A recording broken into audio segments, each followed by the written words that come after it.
Hello friends, good morning all of you.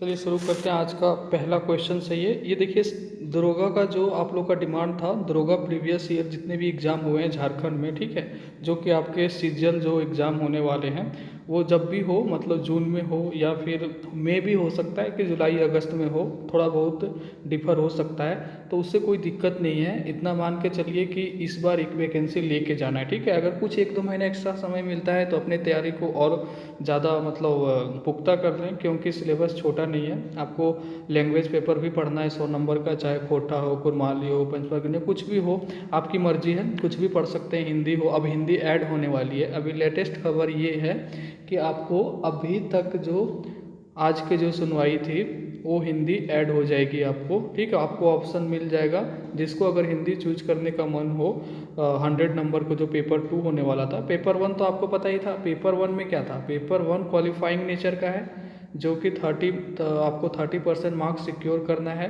उसमें 60 marks का आपका हिंदी आना है और 60 मार्क्स का आपका इंग्लिश आना है। टोटल 120 नंबर में आपको 30% मार्क्स सिक्योर करना है क्वालिफाइंग नेचर के लिए। ये पेपर 1 हो गया।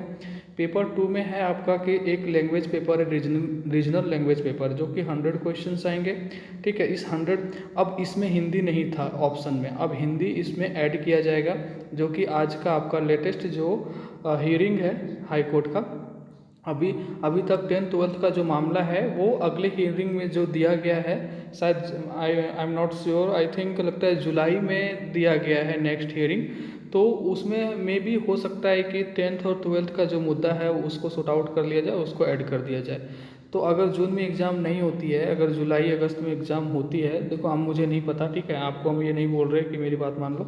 अगर मे भी जो सिनेरियो है अगर बढ़ सकती है, तो आप अपनी तैयारी को कर लें, क्योंकि देखिए साइंस भी पढ़ना है आपको, है ना। आप खुद देख रहे हैं, साइंस भी पढ़ना है, कंप्यूटर भी पढ़ना है, और क्या आपको reasoning, math, Jharkhand GK GS, फिर उधर का जीके जीएस, है ना, मतलब आपका भारत का पूरा पढ़ना है, इंडियन का।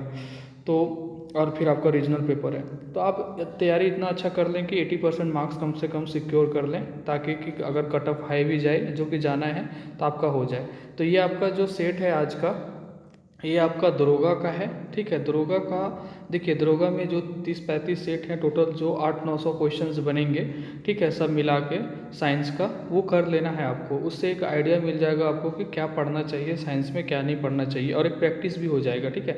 ज़्यादा नहीं, 10-15 मिनट लगेगा डेली, 20 मिनट तक आपका एक एक सेट करवा देंगे। अभी कंप्यूटर का मॉडल सेट 1 और 2 आपका हो चुका है, कल तीसरा मॉडल सेट दे देंगे, ठीक है। इसी तरह देखिए, कंप्यूटर का करवा देंगे, साइंस का करवा दे रहे हैं, ठीक है। टाइम मिलेगा तो अगर आप लोग बोलिएगा तो हम देखिए कुछ नहीं करेंगे। अगर आप लोग बोलिएगा तो जो इंडियन ज्योग्राफी का है ना, जैसे सॉरी, जो इंडियन का है, जैसे कि हिस्ट्री है, पॉलिटी है, ज्योग्राफी है, इकोनॉमी है, करेंट है, ठीक है। तो उसका जो आपका 30 क्वेश्चंस का जो सेट बनता है, 30 क्वेश्चंस जो आने वाला है, 30 क्वेश्चंस अगर कहिएगा तो डेली एज ए क्यूज की तरह, मतलब उसमें हम ज़्यादा एक्सप्लेन नहीं करेंगे, आपके सामने क्वेश्चंस रहेगा, आप हम पढ़ते जाएंगे, ठीक है। आपका प्रैक्टिस हो जाएगा, ठीक है। अगर आप बोलिएगा तो 30 क्वेश्चंस हम लेके वो भी आ सकते हैं, उसमें कोई दिक्कत नहीं है, लेकिन उसका एक्सप्लेनेशन मुश्किल है। कर सकते हैं अगर सब क्वेश्चंस का मुश्किल है, ठीक है। तो अगर आप लोग बोलिएगा तो वो भी डेली 30-30 क्वेश्चंस का सेट, आप लोग अपना तैयारी देख लीजिएगा कि कितना हुआ है। चलिए क्वेश्चन शुरू करते हैं। ये दरोगा प्रीवियस ईयर का सेट नंबर 1 है, ठीक है। आप कोई भी क्वेश्चन बुकलेट क्वेश्चन का प्रीवियस ईयर का उठा के देख सकते हैं, सेम टू सेम वही क्वेश्चन है। इसमें जो क्वेश्चंस ऑप्शंस एक्सप्लेन करने लायक रहेगा हम एक्सप्लेन करेंगे, बाकी आप लोग देख लीजिएगा। क्वेश्चंस पहला है, और इतना जान लीजिए, एग्ज़ाम देने के बाद आपको समझ में आएगा। जैसे कि आप हमें अभी इग्नोर कर रहे हैं, ठीक है ना, आप शेयर करते हैं ना, सब्सक्राइब करते हैं ना, मतलब कि कमेंट करते हैं ना, आप वीडियो को सही से देखते हैं, लेकिन जब एग्ज़ाम हो जाएगा आपको, तो जो हम जो भीड़ भीड़ से हटके करवा रहे हैं आपको, भीड़ से हटके, वो आपको एहसास हो जाएगा। क्योंकि आप देखिएगा कि जो हम कम करवाते हैं, लेकिन वही चीज़ करवाते हैं ज़्यादा। पूरा सिलेबस समुंदर है, ठीक है, इतना बड़ा सिलेबस है। आप पूरा पढ़ के कुछ नहीं होता, आप इतना दिन से पढ़ रहे हैं ना, पूरा पढ़ के कुछ नहीं होता है। आप वही चीज़ें को देखिए, वही बहुत चीज़ें होता है जो एग्ज़ाम में छोड़ना पड़ता है, ठीक है।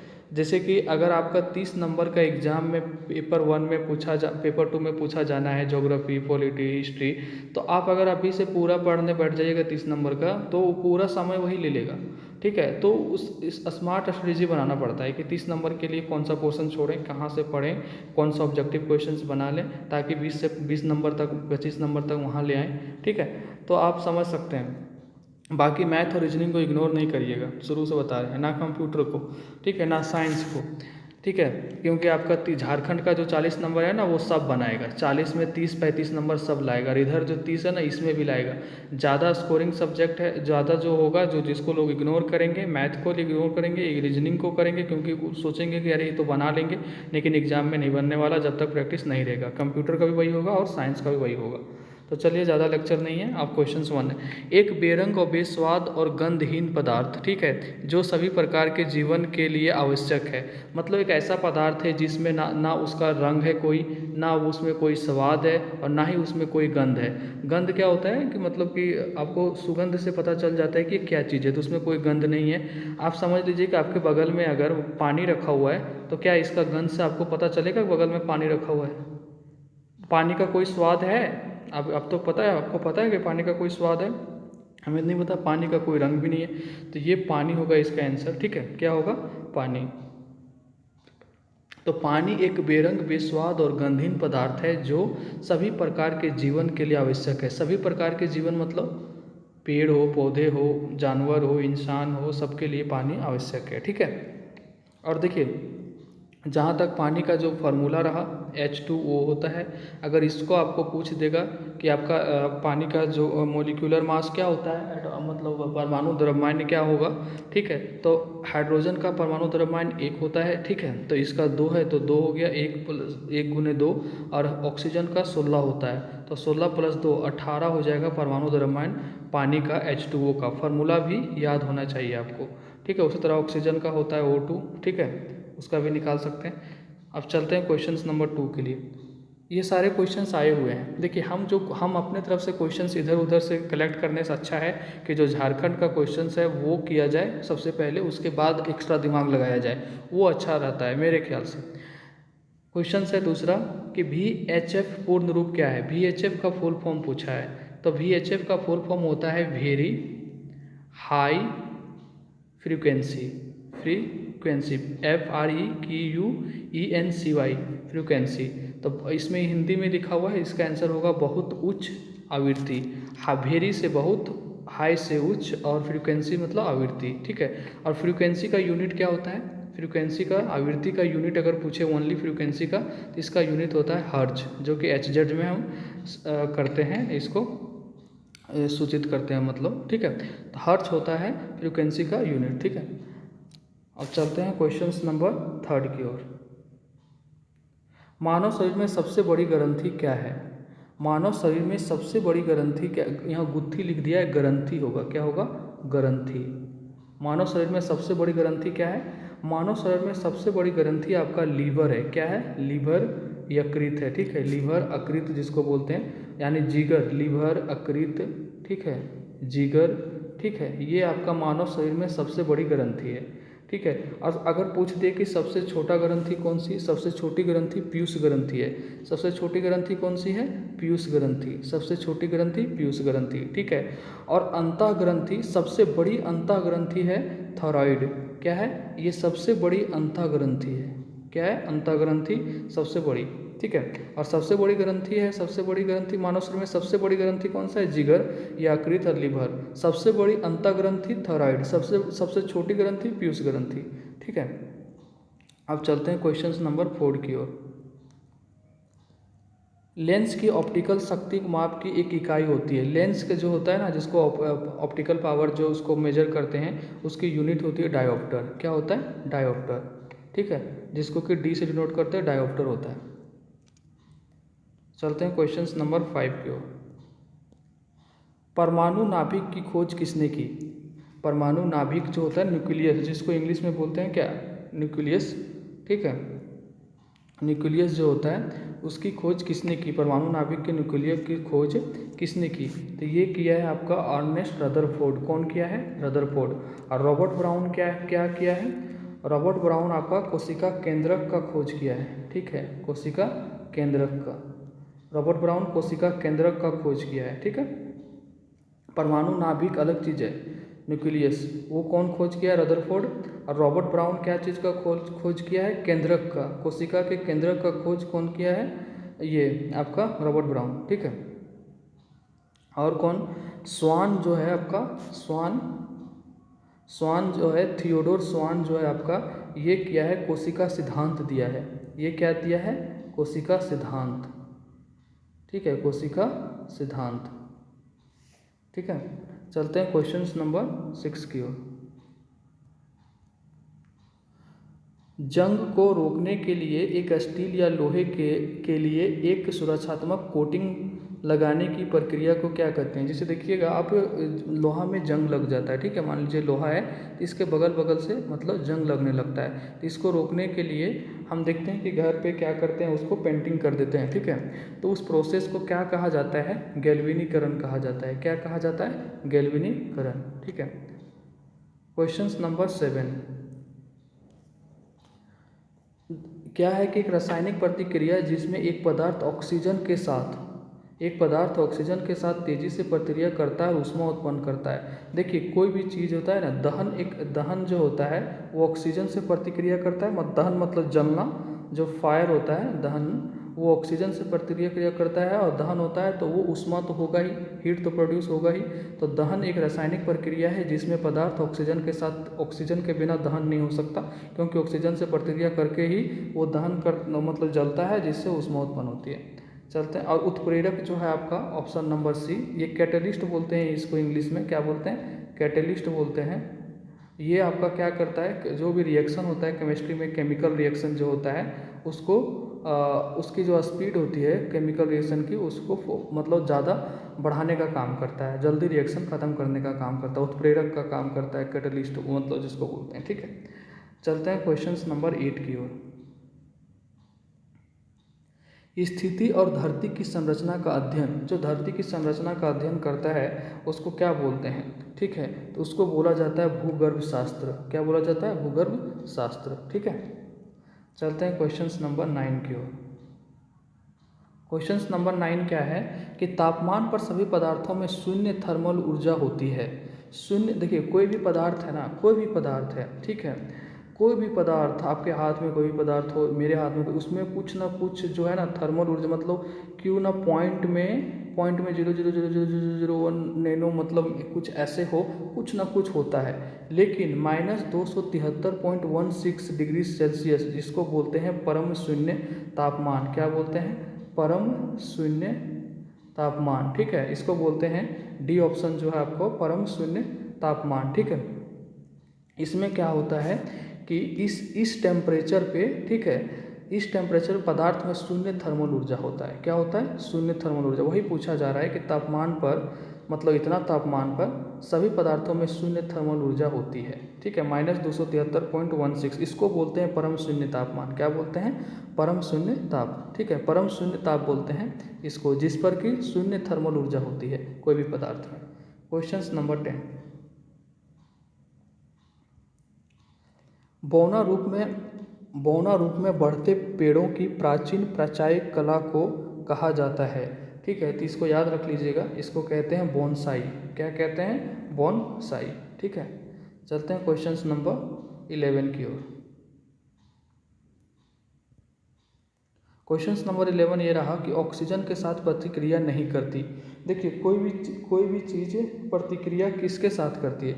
आपको पता है कोई भी अक्रिय गैस जो होता है, अक्रिय गैस, ठीक है, जैसे कि हीलियम हो गया, आर्गन हो गया, क्रिप्टन हो गया, ठीक है, जेनॉन हो गया, रेडॉन हो गया, ठीक है, ये सब आपका जो है ना, ये अक्रिय गैस है। अक्रिय गैस किसको बोलते हैं? जिसकी अंतिम कक्षा जैसे होती है, जिसको उसकी अंतिम कक्षा फुलफिल होती है, मतलब कि देखिए कोई भी चीज़ की अंतिम कक्षा, जैसे कि हीलियम है, हीलियम 2 है, तो इसकी अंतिम कक्षा पूरी भरी पड़ी है, तो ये एक अक्रिय गैस है। जैसे आर्गन की शायद 18 होता है ना, तो ये 2 8 8, इसको जब विन्यास करेंगे इसका, तो 2 8 8 होता है, तो इसकी अंतिम कक्षा, अंतिम सेल जो है वो भरा पड़ा है, अंतिम 8 हो तो वो पूर्ण होता है, ठीक है, तो वो अभिक्रिया में भाग नहीं लेता है, मतलब प्रतिक्रिया में भाग नहीं लेता है। इसी तरह हीलियम जहाँ है ये एक अक्रिय गैस है, ठीक है, ये ऑक्सीजन के साथ प्रतिक्रिया नहीं करेगा, ठीक है, तो आपका आंसर हो जाएगा ये नंबर, ठीक है।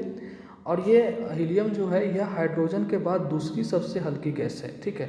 ये जो हीलियम है इसकी जो फार्मूला होती है He, ये हाइड्रोजन के बाद दूसरी सबसे हल्का कौन सा है, हाइड्रोजन, और हाइड्रोजन के बाद सबसे दूसरी हल्की गैस कौन सी है, हीलियम, ठीक है। आई होप आप लोग याद रख पा रहे होंगे जितना बता रहे हैं, ठीक है। ये आपका रहा। चेचक के वैक्सीन की अग्रणी कौन है, मतलब कि मतलब उसकी खोजने वाले कौन है, ठीक है, मतलब कौन खोज किए हैं। तो चेचक की खोज जो है एडवर्ड जेनर की है, ठीक है। लुईस पाश्चर हमको जहाँ तक लग रहा है कि हेजा का किया है। अगर हम गलत होंगे तो आप लोग प्लीज़ कमेंट करके बताइएगा। और एक सॉन पॉलक है, वो पोलियो का किया है शायद, हम कंफ्यूज हो रहे हैं, ठीक है। एक सॉन पॉलक है, वो शायद आपका क्या किया है, ये पोलियो का किया है, और लुईस पाश्चर शायद हेजा का किया है, ठीक है। तो आप लोग अगर सही होगा तो ठीक है, अगर नहीं होगा तो आप लोग प्लीज़ कमेंट करेंगे। चेचक की वैक्सीन के अग्रणी को किसने खोज किया, एडवर्ड जेनर ने किया है चेचक का, ठीक है।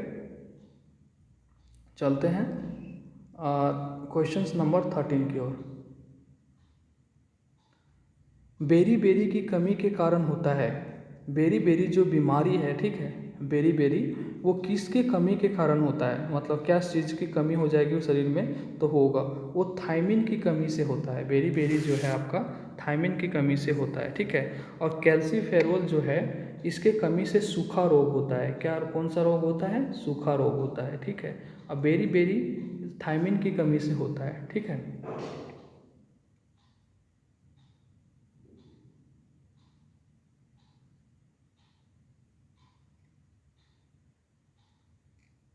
क्वेश्चन नंबर 14 है, इनमें से सबसे अधिक लचीला धातु कौन सा है, ठीक है।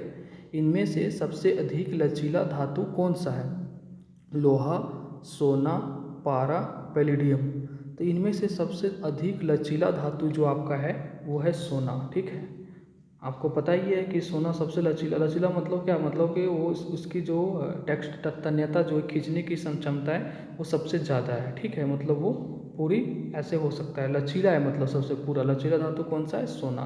इसका फार्मूला क्या होता है, Au, और सिल्वर का फार्मूला क्या होता है, Ag, ठीक है।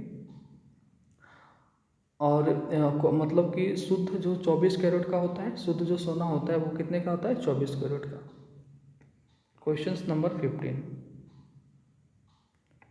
जब 3D छवियों का प्रक्षेपण 2D सतह पर किया जाता है तो उसे कहते हैं, देखिए जब 3D छवि मतलब पिक्चर, जब 3D पिक्चर जो होता है ना, 3D जो पिक्चर होता है आपका, उसका जो प्रक्षेपण करना रहता है 3D का, वो 2D पे जब बनाते हैं, मतलब कि 2D मतलब जो हम लोग के हाथ में पेज है वो 2D है, उस पर अगर 3D का पिक्चर बनाएंगे तो वो उसको क्या कहते हैं, उसको कहते हैं होलोग्राम। क्या कहते हैं, होलोग्राम। ये नंबर आप देखिएगा, कोई भी चीज़ खरीदिएगा, ठीक है, तो आपके जो उस पर देखिएगा एक चमचमाता हुआ सिल्वर कलर का कुछ होलोग्राम उस पर चिपकाया रहता है, तो वो रहता है 3D लेकिन है वो 2D पे, ठीक है। तो वो इसका एक एग्जाम्पल है। तो आपका होलोग्राम क्या, होलोमार्का किसका होता है, होलोमार्का होता है आपका सोने का। होलोमार्का किसका होता है, सोने का, जो आपको पता है, जो आप खरीदते हैं आभूषण वगैरह उसमें हॉलमार्का होता है, नहीं बोलते हैं इसमें हॉलमार्का वाला सोना है कि नहीं, ठीक है।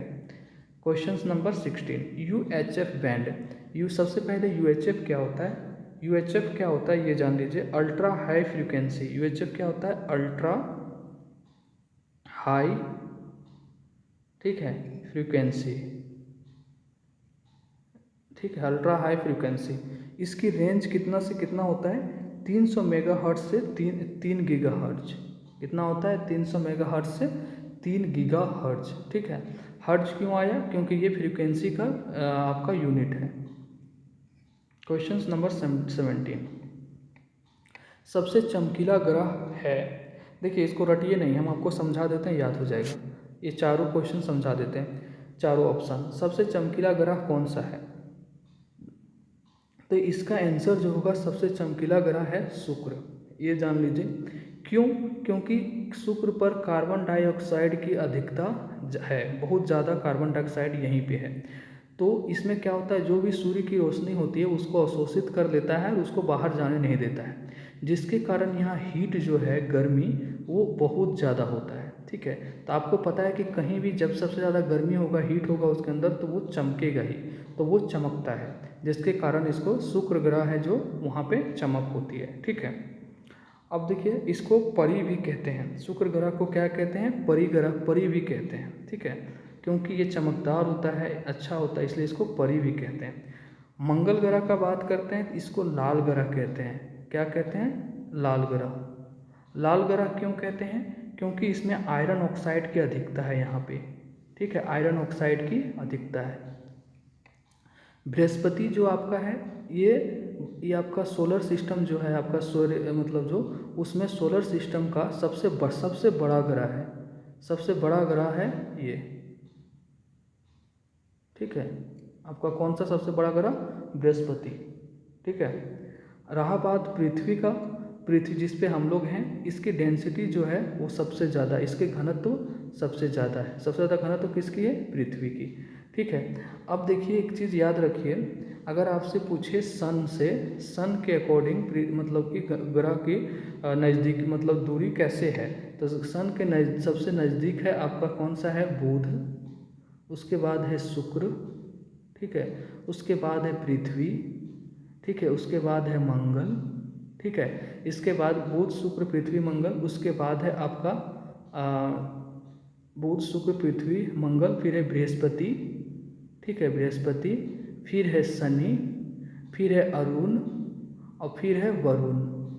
ठीक है, ये सन के अकॉर्डिंग दूरी के हिसाब से है। ठीक है, ये है बुध शुक्र पृथ्वी मंगल Brihaspati Shani Arun Varun.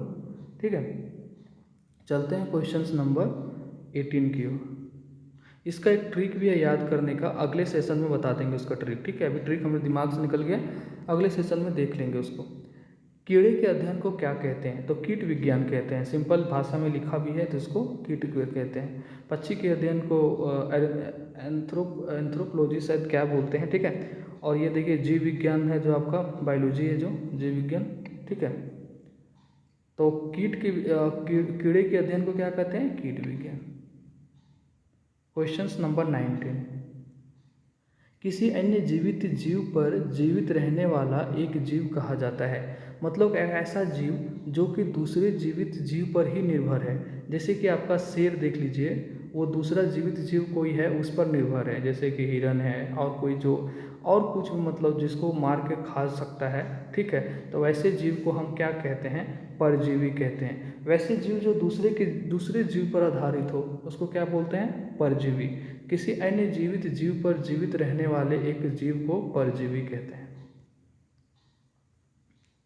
Question number 20, filter का उपयोग करके तरल से निलंबित सामग्री हटाने की प्रक्रिया को कहते हैं। मतलब कि मान लीजिए कोई तरल है, ठीक है, इसमें कोई सामग्री है ना, इसमें क्या है, इसमें कोई सामग्री है। ठीक है, इसमें कोई सामग्री है, इसको हटाने की प्रक्रिया को क्या कहते हैं। ठीक है, तो उसको उबालना कहते हैं, ऊर्ध्वपातक कहते हैं, बुआई कहते हैं, निस्पंदन कहते हैं। तो इसका आंसर आप कमेंट करके बताएंगे। कम से कम 20 लोग कमेंट करिएगा और इस वीडियो को कम से कम शेयर करिएगा और कम से कम 50 लोग लाइक करिएगा। और इसको क्या करना है, सेशन को कंटिन्यू रखना है, क्या करना है नहीं करना है, आप लोग प्लीज़ कमेंट में बता दीजिएगा। आपको कैसा लगता है, क्या इम्प्रूवमेंट चाहिए, क्या चाहिए, आप लोग कमेंट करिए। ठीक है, हम आपके लिए हाजिर हैं। तब तक के लिए अपना ख्याल रखिएगा भाई।